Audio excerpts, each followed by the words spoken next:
Kita lanjutkan. Didefinisikan segi empat konveks ABCD disebut jajaran genjang jika sisi-sisi yang berseberangan. Jadi seperti ini. Sisi yang berseberangan AB dengan CD, terus BD dengan AD paralel. Ya, jadi kita akan punya jajaran genjang. Kemudian belah ketupat itu adalah jajaran genjang dengan dua sisi berpasangan kongruen, dan bujur sangkar atau persegi itu adalah jajaran genjang yang mempunyai sisi yang tegak lurus. Kita lanjutkan. Nah, di teorema 1, diagonal itu membagi jajaran genjang menjadi segitiga yang kongruen. Kita perhatikan gambar yang tadi sebelumnya. Ini kalau kita bagi dua dengan diagonal seperti itu, maka segitiganya kongruen. Jadi kalau kita bagi dua, ini akan punya seperti ini. Di ini A, di C, maka kongruensinya itu adalah C D A. Ya, jadi korespondensinya ABC dengan C D A. Akibatnya ini karena kita punya ini sama, AC sama dengan CA, terus karena sejajar AB sama dengan CD. Ya. Terus diagonal itu membagi dua sudut sama besar, jadi kita akan punya sudut ini kongruen. Akibatnya kedua segitiga ini kongruen. Ya, kita lanjutkan.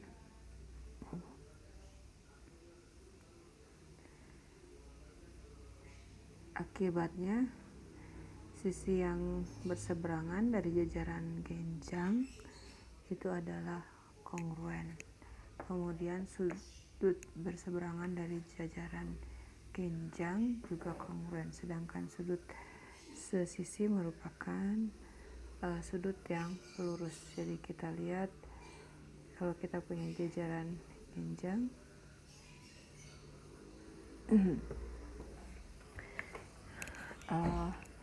sisi yang berseberangan di sini ini kongruen seperti ini panjangnya. Kemudian sudut yang berseberangan ini juga kongruen.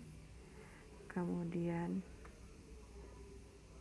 sudut yang sesisi, jadi kalau kita namai sudut 1 dan sudut 2, maka sudut 1 tambah sudut 2 ini sama dengan 180. Begitu juga sudut 3 dan 4, kalau kita jumlahkan sudut 3 ditambah sudut 4 ini adalah 180. Nah, karena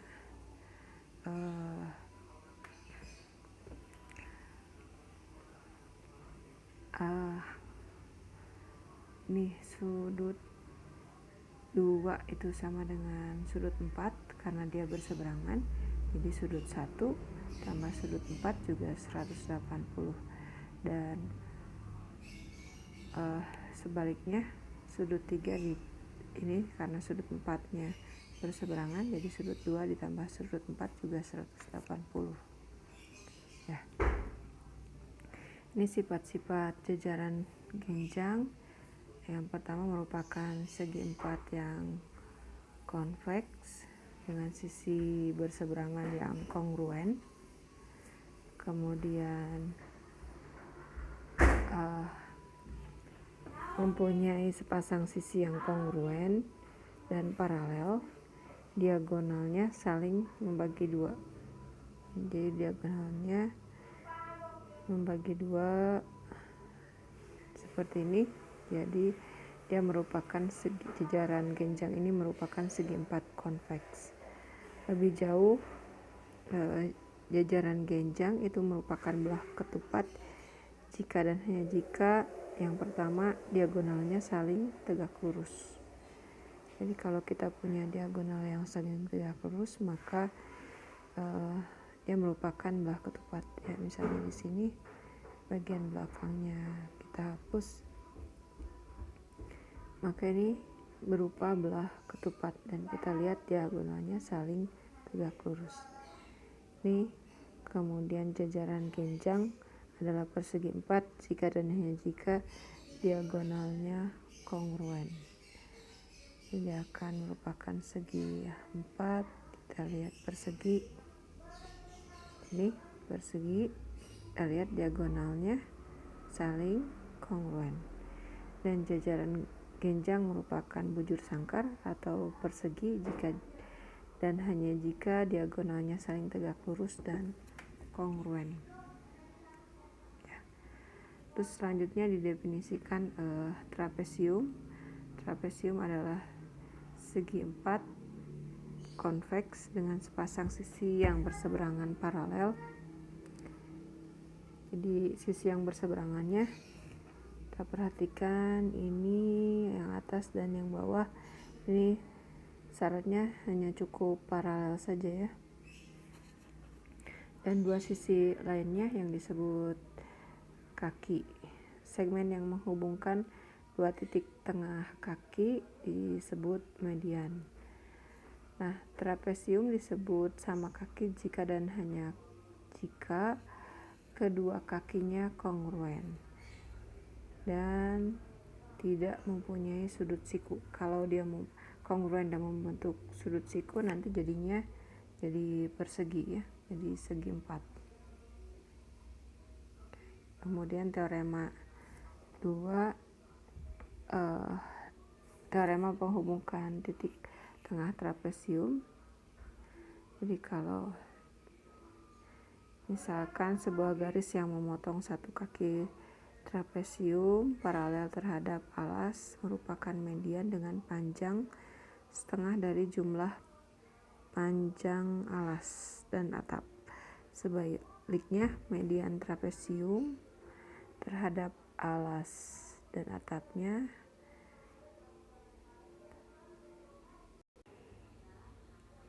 ya, jadi kalau digambarkan ini di bawah ada buktinya ya sebenarnya. Jadi kalau kita punya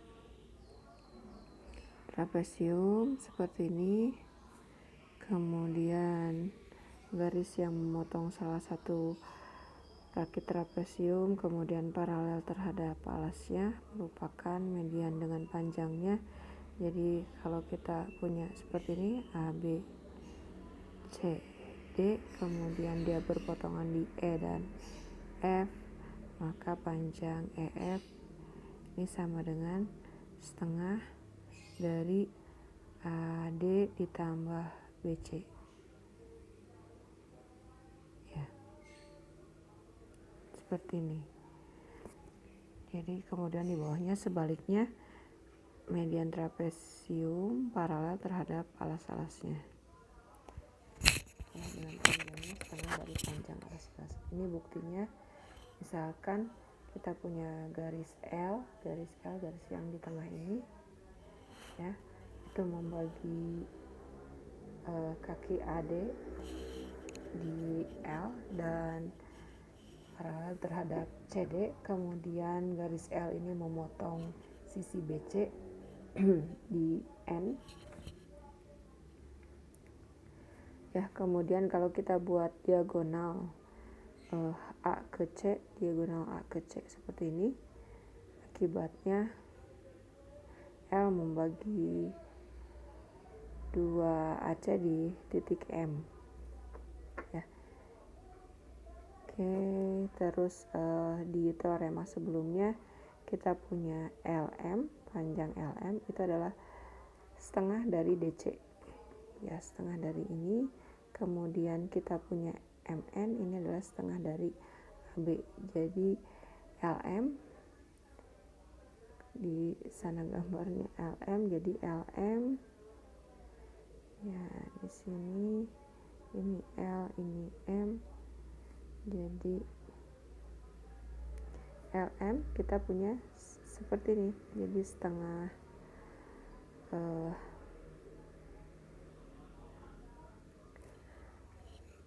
LN,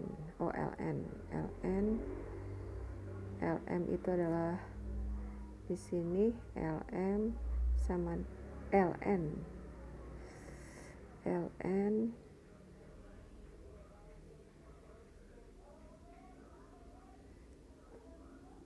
ini adalah LM ditambah MN. LM nya ya seperti ini di bawah ya, LM itu sama dengan LM ditambah MN. LM nya adalah setengah DC, MN nya adalah setengah AB. Jadi ini seperti rata-rata dari alas dan atap ya. Kemudian berikutnya didefinisikan seperti ini, korespondensi antara titik P dengan P aksen, titik yang berada pada P berada pada garis L, P aksen berada pada garis M, sehingga katanya PP aksen paralel terhadap N. Jadi sebenarnya di sini ada 3 garis L, garis M, dan garis N. Ya. Di sini L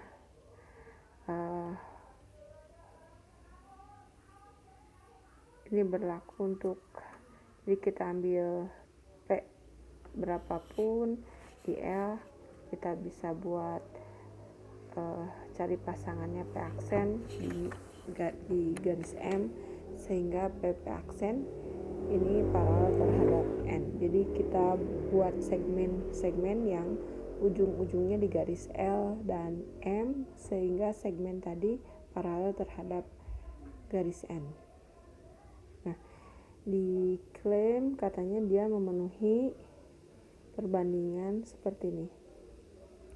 Jadi PQ dibanding QR itu sama dengan P aksen Q aksen dibanding Q aksen R aksen ya. Jadi jika garis L dan M paralel, maka persegi sebelumnya merupakan jajaran genjang. Jadi kalau digambarkan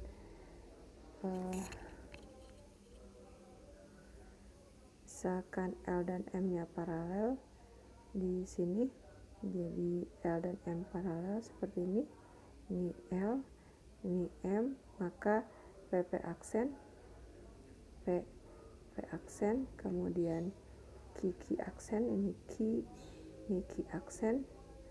Nah, karena L dan M paralel, jadi L nya paralel terhadap M, maka kita akan punya PP aksen itu kongruen dengan Q aksen ya. Dan seperti itu ya.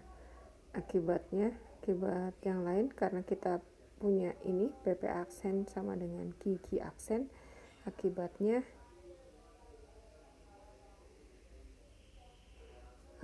di sana kita akan punya ini, yang ini jadi ini PQ ya. PQ ini akan sama dengan P aksen Q aksen.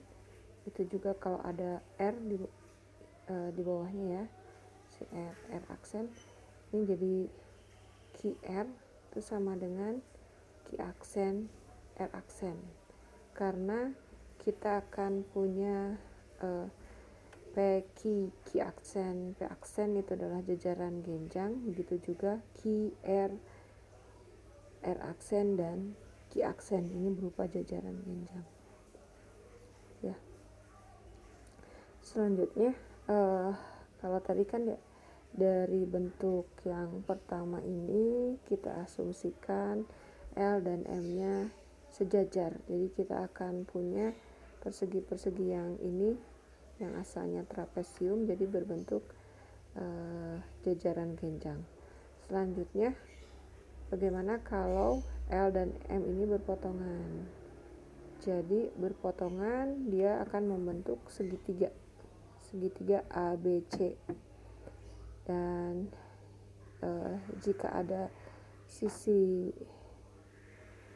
segmen lain, sini segmen EF berada di sisi AD dan AC, sehingga EF ini sejajar paralel ya.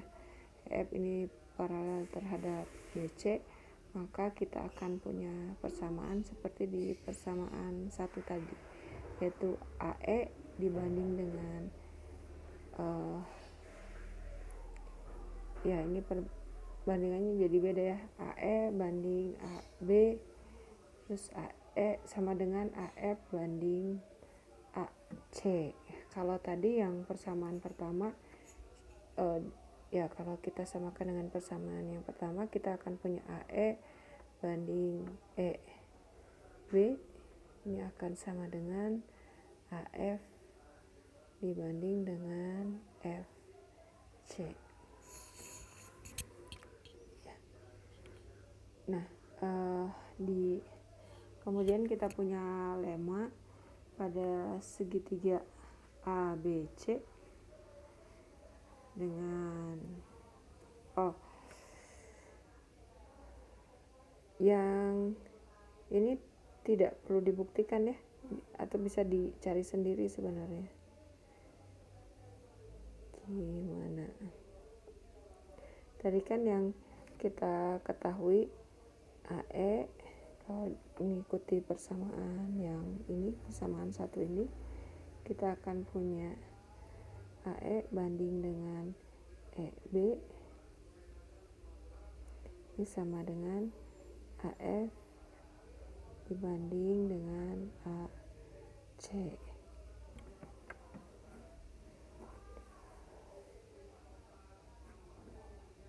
Ya, terus bagaimana caranya jadi AB?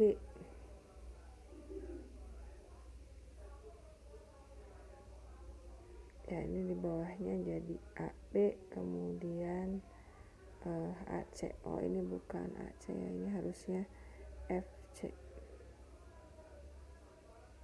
Oke, silahkan dipikirkan bagaimana caranya supaya dari persamaan yang ini jadi yang di ruas kiri di slide.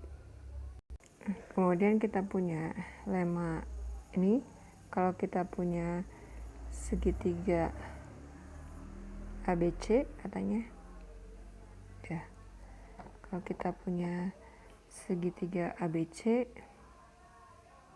misalkan seperti ini, ABC kemudian E dan F berada pada sisi-sisi kaki segitiga, kemudian misalkan EF-nya tidak paralel terhadap BC, jadi EF-nya ini tidak paralel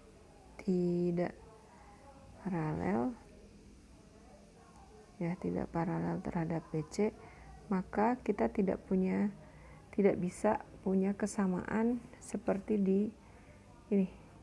Kita tidak punya kondisi ini. Jadi kondisi ini tidak bisa kita peroleh. Akhirnya kita punya ini, ya. Itu lemanya. Akibatnya kita punya ini. Jadi kalau kebalikan dari lemma ini, ya. Jadi kalau kita punya perbandingan di sini AE, ya AE di sini banding dengan AB itu sama dengan AF banding dengan AC, maka kita punya EF itu harus paralel dengan BC. Tuh, jadi kebalikan di sini, kebalikan dari sini kita punya akibat yang ini. Oke, selanjutnya di teorema 3, teorema pemotongan sisi. Jadi kalau kita punya garis paralel terhadap BC, misalkan di sini AC, ya.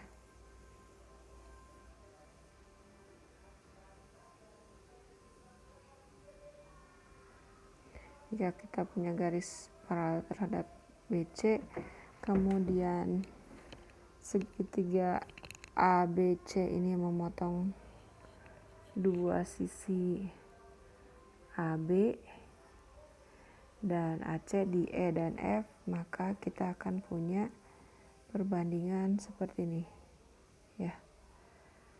AE banding AB akan sama dengan AF banding AC, dan AE banding EB akan sama dengan AF banding FC. Kalau yang bawah ini diperoleh dari yang jajaran genjang tadi, ya. Nah, ini buktinya. Silahkan diperhatikan sendiri. Kemudian didefinisikan poligon, kesebangunan poligon. Kita bisa punya poligon P1 dan P2 sebangun.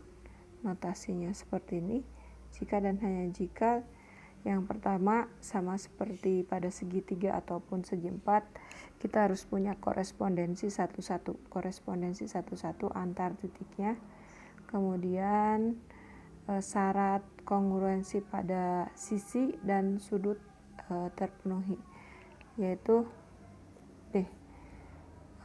pertama kita punya korespondensi, kemudian sudut yang bersesuaian harus kongruen, kemudian di sini yang biasanya panjang yang bersesuaian kongruen, di sini diperingan, jadi rasio panjang sisi yang bersesuaian itu adalah tetap. Maka kita punya kesebangunan, bukan kongruensi. Kalau kesebangunan bisa jadi misalkan kita punya ini segitiga ABC, ya.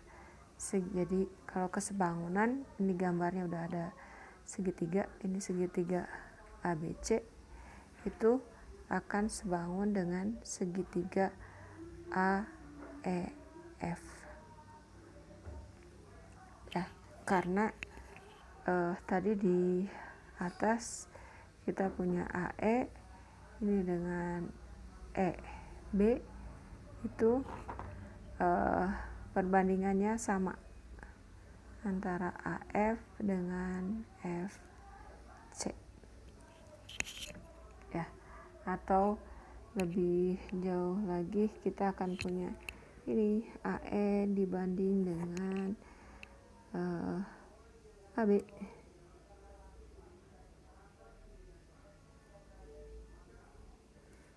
ya. Jadi AE banding AB ini akan sama dengan AF banding AC.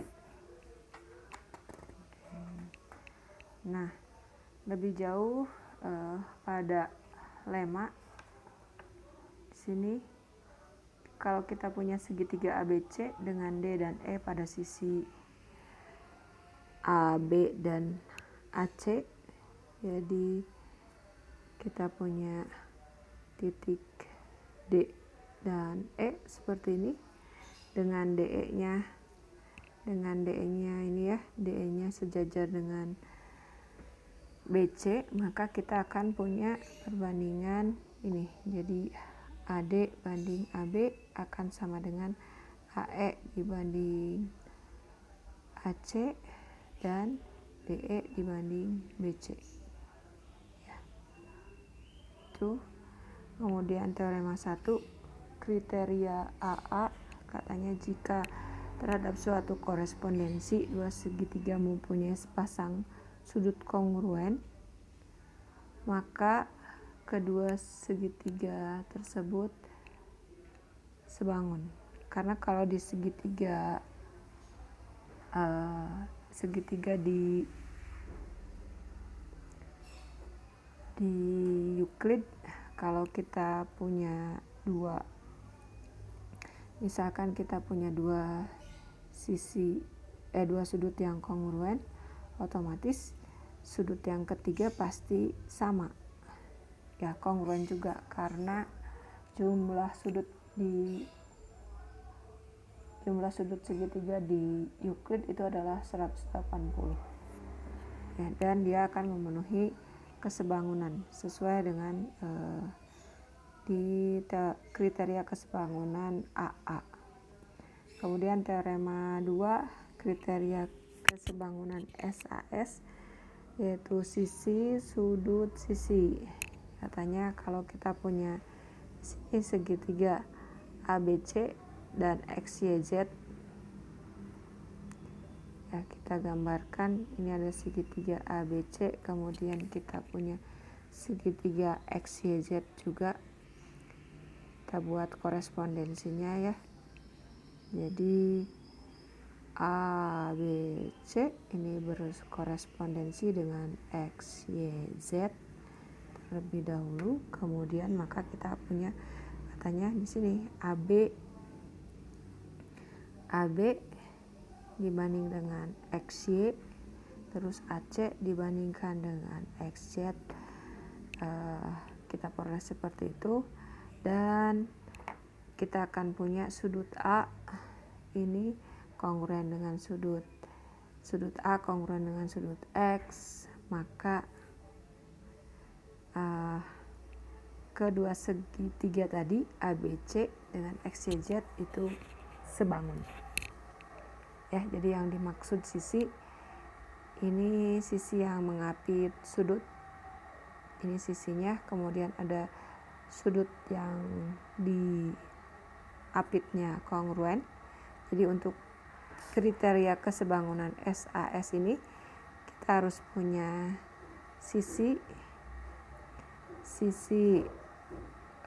sisinya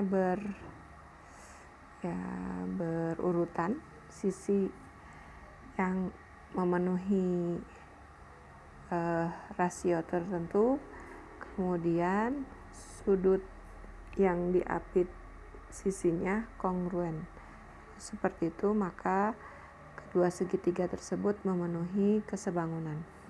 Kemudian teorema 3, kriteria kesebangunan SSS atau sisi. Kalau ada dua segitiga ABC dengan X, Y, Z, kemudian memenuhi perbandingan seperti ini. Jadi setiap sisi yang bersesuaian perbandingannya selalu tetap, maka katanya dapat disimpulkan sudut yang bersesuaian itu akan kongruen, dan kita akan punya kedua segitiga tersebut sebangun ya, bukan kongruen karena sisi yang bersesuaian itu hanya membentuk perbandingan yang tetap, tidak membentuk kongruensi, tapi dia hanya membentuk atau membangun perbandingan yang tetap. Dan ini trigonometri pada segitiga siku-siku ini khusus di Euclid ya. Pada Euclid akan memenuhi ini sinus A ini pada segitiga siku-siku. Jadi kalau kita punya segitiga siku-siku,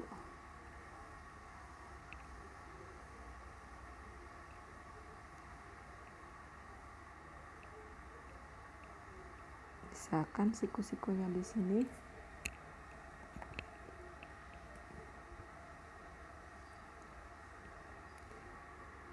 terus maka sinus dari sudut A, ini sinus dari sudut A itu adalah A dibagi C. Kemudian kosinus dari sudut A ya, kosinus dari sudut A itu adalah B dibagi C. Kemudian tangen dari sudut A. Tangen dari sudut A adalah A dibagi dengan B. Yang sinus B juga sama ya. Jadi kalau kita punya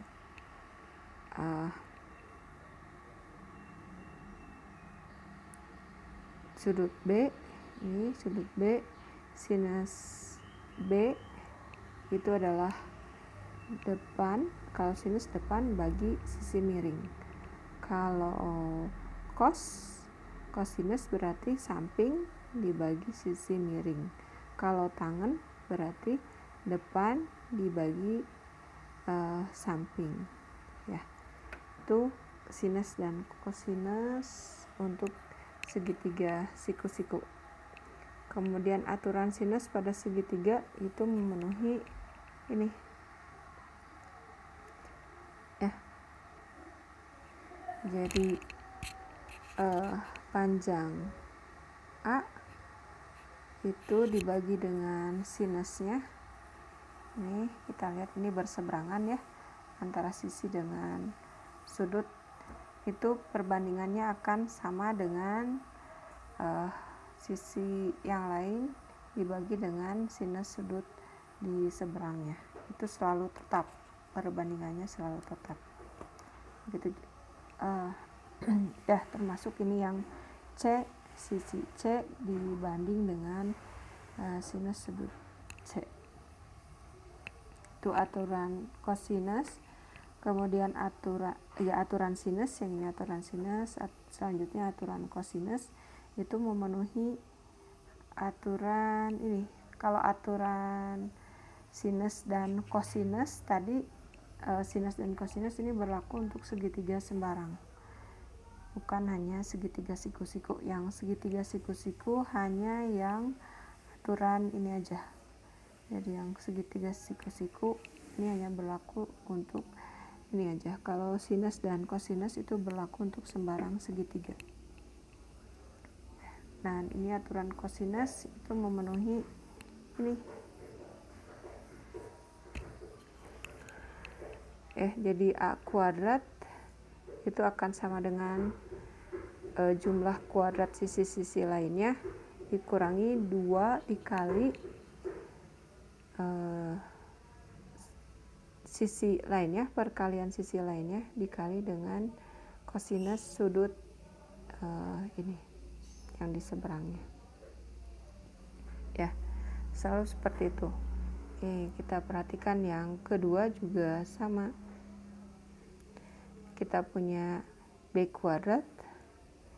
B kuadrat itu sama dengan kuadrat jumlah kuadrat sisi lainnya dikurangi